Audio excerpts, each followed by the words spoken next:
दोस्तों, जरा सोच कर देखिए कि क्या हो अगर आप एक ऐसी दुनिया में रह रहे हो जहां जिंदा रहने के लिए रोटी, कपड़ा और मकान नहीं, शांति जरूरी हो। जी हाँ, आज की हमारी ये फिल्म भी एक ऐसी ही खौफनाक हॉरर स्टोरी से वाकिफ कराती है, जिसे 2018 की सबसे इंटरेस्टिंग मूवीज में से एक कहा गया है। ये कहानी इतनी दिलचस्प है कि शुरुआत से लेकर एंड तक आपको यहाँ सस्पेंस की कोई कमी नहीं मिलने वाली। और क्लाइमेक्स तो इतना जबरदस्त है कि अंत में आप ये कहने के लिए मजबूर हो जाएंगे कि भाई वाह, क्या हॉरर मास्टरपीस है। इस ब्लॉकबस्टर मूवी का नाम है अ क्वाइट प्लेस और इसकी IMDb रेटिंग है 7.5 आउट ऑफ 10। तो चलिए दोस्तों, फिर शुरू करते हैं। कहानी की शुरुआत दुनिया के एक ऐसे शहर से होती है जो कभी लोगों की चहल पहल से ठसाठस भरा रहता था, लेकिन एक भयानक दुर्घटना की वजह से ये पूरा का पूरा शहर एक कब्रिस्तान बन चुका है। यहाँ दूर दूर तक इंसान तो क्या, किसी जानवर की भी सुदबुदाहट सुनाई नहीं देती। कुछ था तो सिर्फ बर्बादी का मंजर। इसी दौरान हम एक सुनसान सुपरमार्केट में अपनी सांसें थामे एबॉट परिवार को देखते हैं, जो कि यहाँ कुछ जरूरी सामान के साथ साथ दवाइयाँ लेने आए हुए थे, पर बहुत ही शांति से। न जाने ऐसी कौन सी चीज थी जो इनके दिमाग में खौफ मचा कर रखी थी, जिसने इन्हें हमेशा हमेशा के लिए खामोश कर दिया था। यहाँ तक कि वो एक दूसरे से भी इशारों इशारों में ही बात कर रहे थे, मानो सभी के सभी गूंगे बहरे हों। पिता ली और माँ एवलिन अपने 3 बच्चे, बड़ी बेटी रैगन, दोनों छोटे बेटे मार्कस और बीयू के साथ यहाँ चुपचाप से अपना काम कर रहे थे। एवलिन पेशे से एक डॉक्टर होती है और यहाँ वो अपने बीमार बेटे मार्कस के लिए कुछ दवाइयाँ भी देख रही होती हैं। सभी ने अपना जरूरी सामान इकट्ठा कर लिया था। तभी उनका 4 साल का छोटा बेटा बीयू एक टॉय रॉकेट उठा लाता है, जिसे देखकर सभी के सभी दहशत में आ जाते हैं, क्योंकि बैटरी से चलने वाला ये रॉकेट जैसे ही ऑन होता है तो उसके शोर से उनकी जान जा सकती थी। इसीलिए ली बड़ी सावधानी से उसकी बैटरी को निकाल देता है। बड़ी बेटी रैगन, जो गूंगी और बहरी होती है, वो अपने भाई का उदास मुंह देखकर उसे चुपके से बिना बैटरी वाला वो खिलौना लाकर दे देती है। आपको बता दें कि रैगन बोल और सुन नहीं सकती थी, और शायद यही वजह थी कि अभी तक ये परिवार जिंदा था, क्योंकि रैगन की वजह से उन सभी ने साइन लैंग्वेज सीखी थी, जिसकी बदौलत वो बिना आवाज के एक दूसरे की भाषा समझ सकते थे। रैगन ने अपने भाई को खुश करने के लिए वो खिलौना तो दे दिया था, लेकिन नादान बीयू ने सबकी नजर से छुपकर चुपके से उसकी बैटरी भी अपने पास रख ली थी। इस बात से बेखबर पूरा परिवार एक सीधी लाइन में दबे पांव अपने घर की तरफ निकलने लगता है। ये लोग कदमों की आहट को छुपाने के लिए नंगे पांव सफर कर रहे थे। अचानक रैगन के पीछे चल रहा मासूम बीयू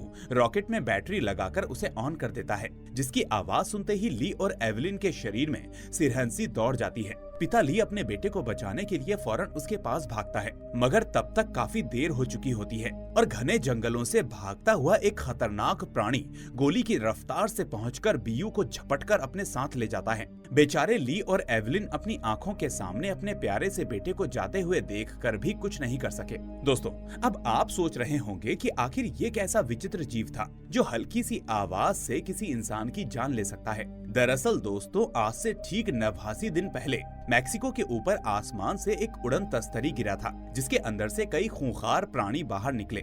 ये सभी के सभी दिखने में जितने घिनौने थे, उतने ही खतरनाक भी। वैसे तो ये देख नहीं सकते थे, लेकिन उनकी सुनने की क्षमता इतनी तेज थी कि धीमी से धीमी आवाज तो छोड़िए, किसी इंसान के सांस लेने तक की आवाज को सुनकर वो गोली की रफ्तार से उसकी तरफ दौड़ सकते थे और मिनटों में उसका काम तमाम कर सकते थे। इनकी चमड़ी लोहे से भी ज्यादा मजबूत थी, जिन पर तोप के गोलों का हमला भी बेअसर था। और तो और ये इतने फुर्तीले थे कि कुछ ही घंटों में पूरी पृथ्वी पर फैलकर इंसान से लेकर सारे जानवरों तक का वजूद मिटा दिया। इनसे बचने का बस एक ही तरीका था, और वो था खामोश रहना। इतना खामोश कि खुद की सांस भी आपका वजूद ना समझ पाए। बस इसी तरकीब का इस्तेमाल करके एबॉट परिवार अभी तक जिंदा था, लेकिन आज एक छोटी सी गलती की वजह से उन्होंने अपना जिगर का टुकड़ा खो दिया। अब इस बात को पूरे 1 साल बीत जाते हैं। ली और एवलिन बीयू को याद तो काफी करते थे, लेकिन अब उनके आगे उनके पूरे परिवार और 2 बच्चों की जिम्मेदारियां थी। इसलिए वो किसी तरह बीयू को भुलाने की कोशिश कर रहे थे और उसकी कमी पूरी करने के लिए एक बच्चे को जन्म देने का फैसला किया था। एवलिन 9 महीने की प्रेग्नेंट हो चुकी थी और बहुत ही जल्द वो एक बच्चे को जन्म देने वाली थी।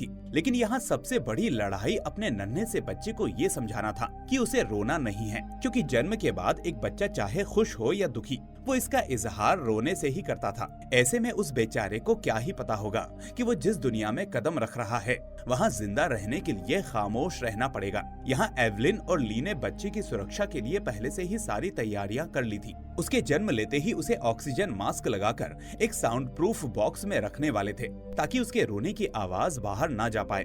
वो सभी जंगलों के बीच अकेले में रहते थे और खेती किसानी करके अपना पेट पालते थे। बीयू के जाने के बाद ली परिवार के लिए और भी पॉजिटिव हो गया था और घर के चारों ओर कैमरे लगाकर हमेशा सभी पर निगरानी रखता था। यहाँ तक कि सीढ़ियों और फ्लोर पर भी पैर रखने के लिए खास निशान लगा दिए थे जहाँ कदम बढ़ाने से लकड़ी के कड़कड़ाने की आवाज तक नहीं आती थी। पर ली इतने में ही खामोश नहीं बैठता। वो उन एलियन प्राणियों के बारे में भी जानकारियां इकट्ठा कर रहा था जो इस समय उसके लिए यमराज बने हुए थे।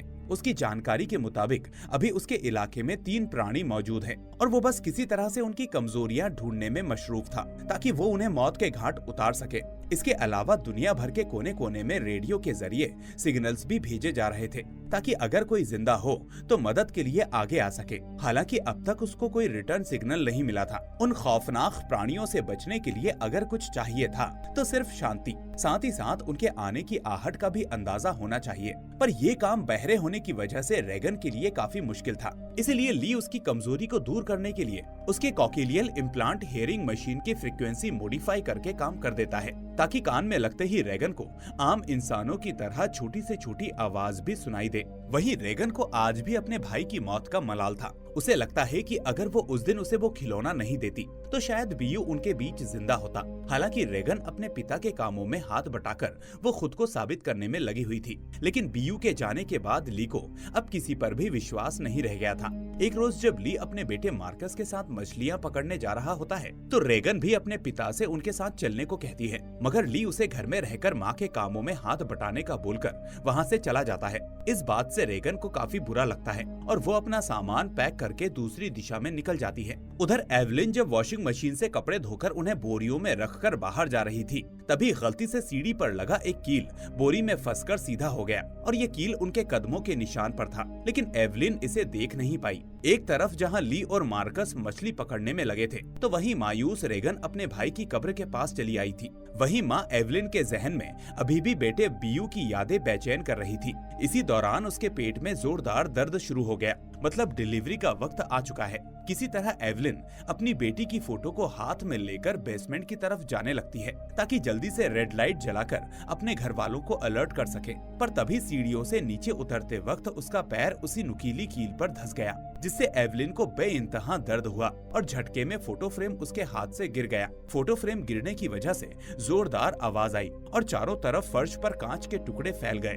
किसी भी तरह बड़ी ही बहादुरी के साथ एवलिन ने अपने पैर को कील के ऊपर से निकाला और रेड सिग्नल की बटन भी दबाई। मगर जैसे ही उसने ये बटन दबाकर बैठने की कोशिश की, यहाँ उसे कुछ ऐसी आहट सुनाई दी जिससे उसका ये कठिन समय और भी खौफनाक बन गया। दरअसल फोटो फ्रेम की आवाज सुनकर वो प्राणी यहाँ आ चुका था, जिससे बचने के लिए एवलिन अपने दर्द को छुपाए चुपचाप सीढ़ियों के पीछे बैठ जाती है। उधर मछलियां पकड़कर लौट रहे ली को पहाड़ के कोने से जब अपने घर के चारों तरफ लाल लाइट जलती हुई नजर आती है तो वो सब कुछ छोड़ छाड़ कर घर की तरफ तेजी से भागने लगता है। वहीं घर पर एवलिन एक टाइमर को कुछ सेकंड्स के लिए ऑन करके उससे थोड़ी दूर बैठ जाती है और जैसे ही टाइमर बजता है वो शैतान प्राणी उसकी तरफ तेजी से आता है और मौका देखकर एवलिन वहाँ से बाहर जाने लगती है। लेकिन तभी उसे गेट पर एक और राक्षसी प्राणी गश्त लगाते हुए दिखाई देता है। यानी कि अब यहाँ एक नहीं बल्कि दो प्राणी आ चुके थे।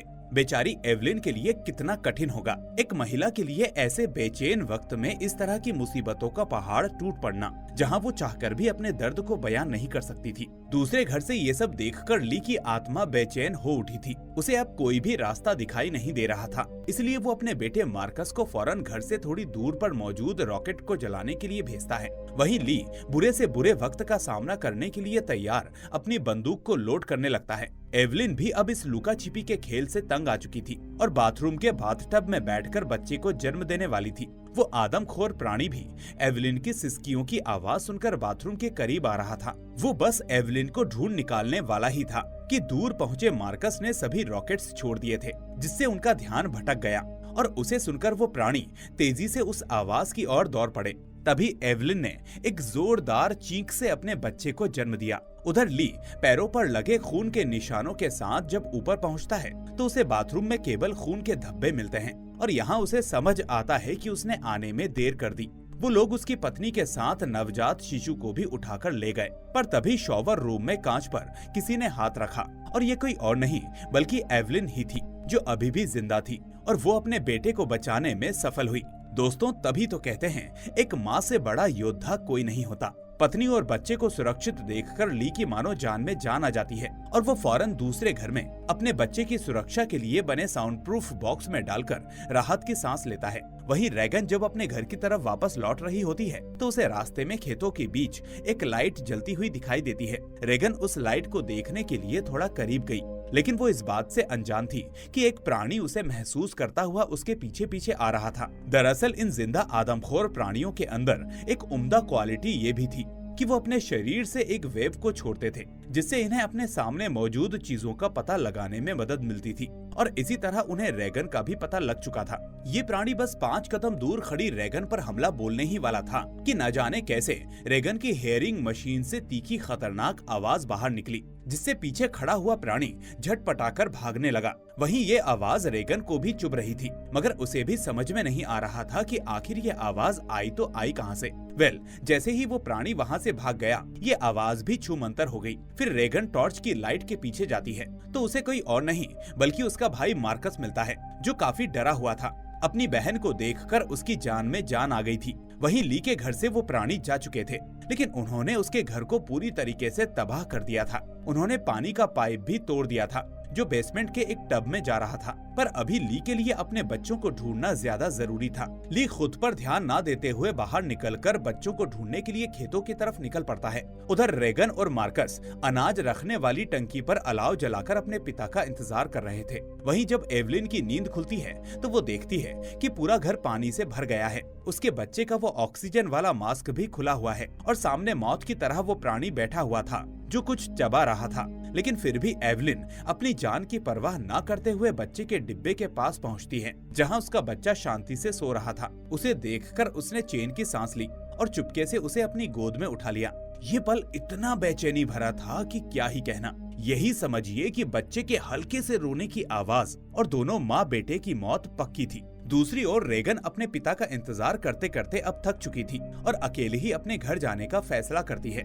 मार्कस उसे रोकने की कोशिश में जब उसकी ओर आया तभी उसका पैर अनाज की टंकी के दरवाजे पर पड़ गया। वही दरवाजा ठीक से बंद न होने के कारण मार्कस सीधा टंकी के अंदर ही जा गिरता है, जिससे लोहे के दरवाजे से उठी आवाज के कारण एवलिन के पास भटक रहा प्राणी बिजली की रफ्तार से उस आवाज की तरफ दौड़ पड़ता है, जिससे एवलिन तो बाल बाल बच गई। लेकिन अब मार्कस बड़ी मुसीबत में पड़ चुका था। मकई से भरी ये टंकी दलदल की तरह थी, जिसके अंदर फंसा मार्कस बाहर आने की जितनी कोशिश करता वो उसके अंदर उतना ही फंसता चला जाता। तभी एक दरवाजा टूटकर मार्कस के जस्ट बगल में आकर गिरता है, जिससे वो और अंदर धंस जाता है। दरवाजे की आवाज सुनकर वो प्राणी और भी सतर्क हो जाता है और अब गोलियों की रफ्तार से उसकी तरफ आगे बढ़ता है। उस राक्षस को खेतों की तरफ से जाते हुए देखकर ली समझ जाता है कि उसके बच्चे हो ना हो टंकी के आसपास फंसे हुए हैं। उधर टंकी के अंदर अपने भाई की जान बचाने के लिए रेगन भी कूद पड़ती है, क्योंकि उसकी एक गलती की वजह से एक भाई पहले ही जा चुका था। अब वो दूसरे को इस तरह खोना नहीं चाहती थी।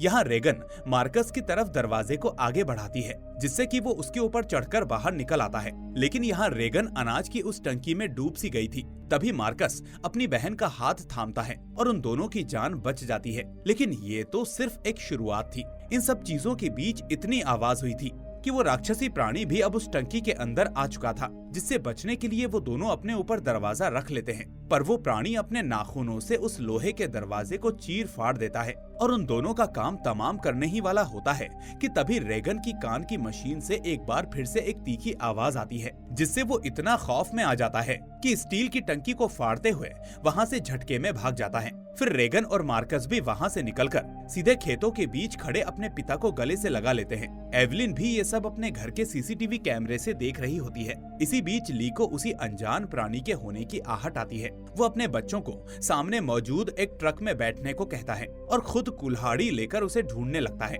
तभी वो प्राणी उस पर हमला कर देता है, जिससे ली दूर जा गिरता है। अपने पिता को इस हालत में देखकर मार्कस की चीख निकल जाती है, जिससे उस विचित्र से प्राणी को अब उनका भी पता चल चुका था और वो ट्रक के करीब आता है। इसी दौरान रेगन की मशीन से फिर से वही आवाज आने लगती है, जिससे उसे भी चुभन होती है और इससे बचने के लिए रेगन उस मशीन को बंद कर देती है। और यही उसकी सबसे बड़ी गलती होती है, क्योंकि उसकी इस मशीन से हाई फ्रिक्वेंसी में तीखी आवाज निकलती है, जो आमतौर पर इंसानों को तो कम ही सुनाई देती है, लेकिन जीव जंतु इससे बेहद खौफ खाते हैं। और शायद ये आवाज उन प्राणियों को भी सुनाई दे रही थी, जिसे वो बर्दाश्त नहीं कर पा रहे थे, और यही उनकी कमजोरी भी थी। लेकिन इस हियरिंग मशीन को बंद करने के बाद रेगन ने खुद अपनी मौत को दावत दे दी थी। अगले ही पल वो प्राणी उस ट्रक के ऊपर झपट पड़ा और उन दोनों को पकड़ने की कोशिश करने लगा।